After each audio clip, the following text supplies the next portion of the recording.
السلام علیکم خواتین و حضرات، آج کی گفتگو میں دو اہم خبریں ہیں۔ ان خبروں کے پیچھے میرا سورس بھی ہے اور میرا وجدان بھی۔ پہلی خبر یہ کہ چیف جسٹس عمر عطا بندیال کی رخصتی سے پہلے عمران خان جیل سے باہر ہوں گے۔ دوسری خبر گزشتہ سے پیوستہ ہے، وہ ذرا خطرناک نوعیت کی ہے، اس کا تذکرہ میں آگے چل کے کرتا ہوں۔ اب پہلی گزارش کی طرف چلتے ہیں کہ چیف جسٹس عمر عطا بندیال کی رخصتی سے پہلے عمران خان کا جیل سے باہر آنا۔ عمران خان کے کیسز ہائی کورٹس میں پیش ہوں گے اور ریلیف موسٹ پروبیبلی نہیں ملے گی۔ یہ ریلیف سپریم کورٹ سے چیف جسٹس بندیال کی موجودگی میں ملے گی اور عمران بالآخر رہا ہوں گے۔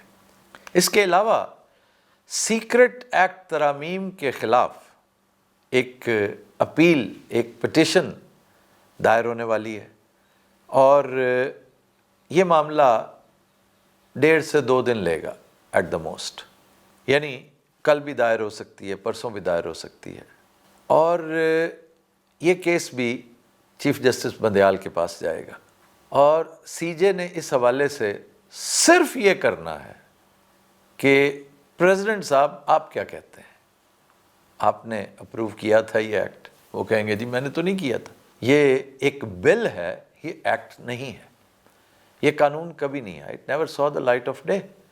دھکے شاہی کے ساتھ اس کو قانون بھی بنا دیا گیا اور اس کے بعد اسی کی بنیاد پہ عدالت بھی قائم کر دی گئی جو اس وقت ٹرائی کر رہی ہے عمران خان کو، چنانچہ یہ سارا معاملہ فلاؤٹ ہو جائے گا۔ اچھا، آپ بخوبی جانتے ہیں کہ یہ سب کچھ ہوتا اسٹیبلشمنٹ کو ایک آنکھ نہیں بھائے گا۔ وہ ہرگز پسند نہیں کریں گے کہ ان کی ناک تلے اتنی میجر ڈیولپمنٹ ہو جائے۔ تو پھر ایک چیز طے ہے کہ اگلا کورس آف ایکشن ایک عنوان کے تحت لکھا جائے گا اور وہ عنوان ہے اسٹیبلشمنٹ اور عدلیہ برسر پیکار۔ یہ سلسلہ طول پکڑے گا۔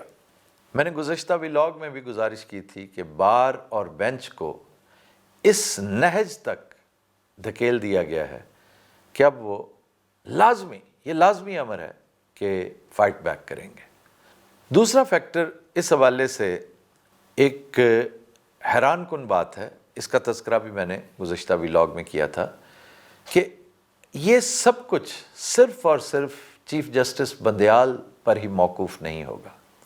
اگلے چیف جسٹس قاضی فائز عیسیٰ ایگزیکٹلی انہی لائنز کو ٹو کرتے ہوئے اپنی لیگیسی بنائیں گے، اور ان کا تو امپریشن پوری دنیا جانتی ہے کہ آئین کے حوالے سے کہ جو کچھ آئین میں ہے وہی فائنل ہے۔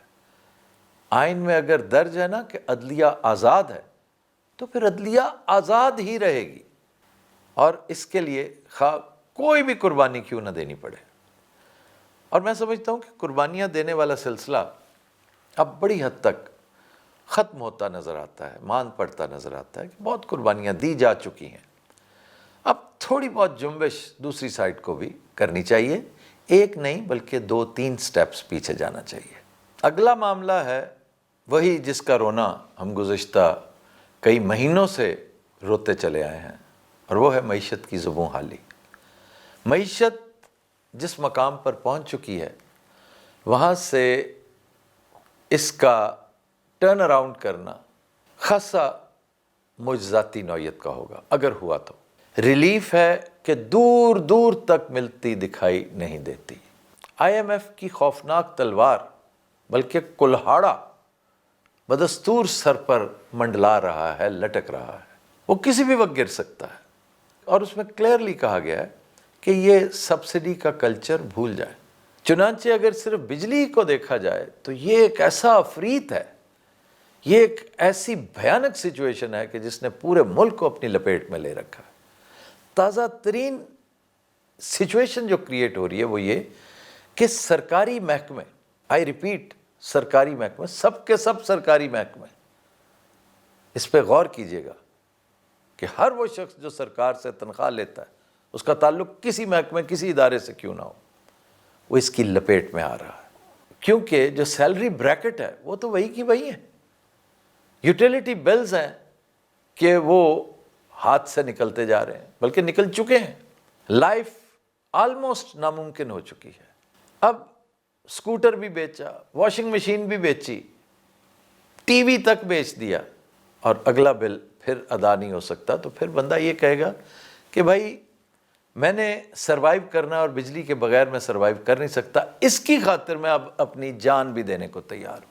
میں کسی نظریے کی خاطر دوں یا نہ دوں، لیکن اب سروائیول کی خاطر، کیونکہ یہ میری انسٹنکٹ ہے، اب میں نے یہ کرنا ہی کرنا ہے. تو یہ کیفیت ہے جو کریٹ ہو چکی ہے. بڑی بڑی دلچسپ باتیں، دلچسپ تو نہیں ہے، افسوسناک ہے، دل دکھتا ہے، لیکن انٹرسٹنگ بھی لگتی ہیں. میں پڑھ رہا تھا چند دن پہلے کہ علاقے میں دہقانوں نے، کسانوں نے ان کھمبوں پر رائلٹی مانگ لی ہے جو ان کی زمینوں پہ گاڑے گئے ہیں، کہ پچھلے کئی سالوں سے یہ یہاں پر موجود تھے. اگر آپ ہمارے ساتھ رعایت نہیں کرتے تو ہم نے بھی نہیں کرنی. اس کا مطلب یہ اٹھ کھڑکے کی کیفیت، تصادم کی کیفیت. تو ریاستی کلیپس جس کا تذکرہ روز ہوتا ہے، وہ اب بھیانک سچویشن دکھائی بھی دینے لگی ہے. خاکم بدہن پاکستان کسی بھی حوالے سے کلیپس کرے، اللہ نہ کرے. پاکستان بہرحال ماں ہے، پاکستان مادر وطن ہے، اور ہم خون کے آخری قطرے تک کم از کم صحیح کرتے رہیں گے، کوشش ضرور کرتے رہیں گے. ہم جیسے لوگ تو صرف بتا سکتے ہیں، اعلان کر سکتے ہیں، بار بار تنبیہ کر سکتے ہیں، اور کچھ نہیں کر سکتے. لیکن بہت سے ایسے ہیں جو بہت کچھ کر سکتے ہیں، ان کی مارکنگ ہم سے کہیں زیادہ خوفناک ہونی ہے. تو اس لیے اب بھی وقت ہے، سوچتے رہا کریں کہ یہ جو نچلا طبقہ ہے نا سرکاری ملازمین کا، وہاں پر لاوا پک ہی نہیں چکا، ابل رہا ہے، اور وہ بدترین شکل اختیار کر سکتا ہے. دوسری دلچسپ بات، وہ جو دلچسپی کا میں نے تذکرہ کیا ہے، وہ فائنانس منسٹر نے خواہ ازراہ مخول ہی کیوں نہ کہا ہو، لیکن کہا کہ مجھے پتہ نہیں کیا سوجی کہ میں آ کے ان حالات میں فائنانس منسٹر بن بیٹھی ہوں. تو یہ آپ کو اس وقت سوچنا چاہیے تھا. مذاق اپنی جگہ پر، لیکن آپ نے اپنی سی وی کا ستیہ ناش کر لیا یہ کر کے. یہ گناہ بے لذت، یہ بار گراں جس نے بھی کیا اور اٹھانے کی کوشش کی ہے، اس نے اپنی سی وی ضرور خراب کی ہے. کچھ تو ایسے ہیں جن بیچاروں کی سی ویاں تھیں نہیں، لیکن کم از کم آپ نے، میرا مخاطب اس وقت فائنانس منسٹر ہے، آپ کے کریڈٹ پہ بہت کچھ پازیٹیو ہے. آپ کو اس وقت سوچنا چاہیے تھا. یہ پتہ نہیں کس وزاداری کا شاخسانہ ہے کہ آپ نے یہ مشکل، یہ کٹھن کام اپنے ذمہ لیا، جو کہ آپ کے بس کا، کیا کسی کے بس کا روگ نہیں ہے، کیونکہ معاملے کی نوعیت ہی ایسی ہے. اب آپ 2 4 5 10 20 25 30 بلین ڈالر سے ٹھیک نہیں ہو سکتے. معاملات اس سے بہت تجاوز کر چکے ہیں. اب یا تو کلیپس کرنے دیا جائے اور یا صلح کی جائے. اب یہ بھی ایک انتہائی مخولیہ بات لگے گی اکثر لوگوں کو کہ صلح کرنے سے کیا ملک ٹھیک ہو جائے گا؟ یعنی عمران خان آ کے اس کے ہاتھ میں کوئی میجک وانڈ ہے کہ وہ مارے گا اور معاملات ٹھیک کر دے گا؟ اگر اتنے جوگا ہوتا تو اقتدار میں رہتے ہوئے کچھ اپنا آپ دکھاتا. یہ 6.1 اور یہ 2 اور اس طرح کی باتیں، یہ کوئی ایسی بات نہیں ہے. یہ تو ساری کائنات کی فورسز کو اپنے ساتھ ملا کر اس نے ایک گیم کی تھی، جس میں یہ تو بیر منیمم تھا. جو اس کی جگہ کوئی بھی ہوتا تو وہ ڈیلیور کر دیتا. شاید خاقان عباسی ہوتا، شاید اس سے بھی تھوڑا سا بہتر کرتا. اسد عمر ہوتا تو وہ بھی یہی کچھ کرتا. تو اس طرح کی باتیں ہوتی ہیں. میں عمران کے بارے میں بہت دفعہ کہہ چکا ہوں، اور میں انڈر اوتھ بتا رہا ہوں کہ میں اس کی کلٹ کا شکار نہیں ہوں، میں اس کے عشق میں مبتلا ہو کے یہ بات نہیں کر رہا، میں پاکستان کی محبت میں یہ بات کر رہا ہوں. سمجھنے کی کوشش کریں کہ آپ کو سونر اور لیٹر عمران کے پاس جانا پڑے گا.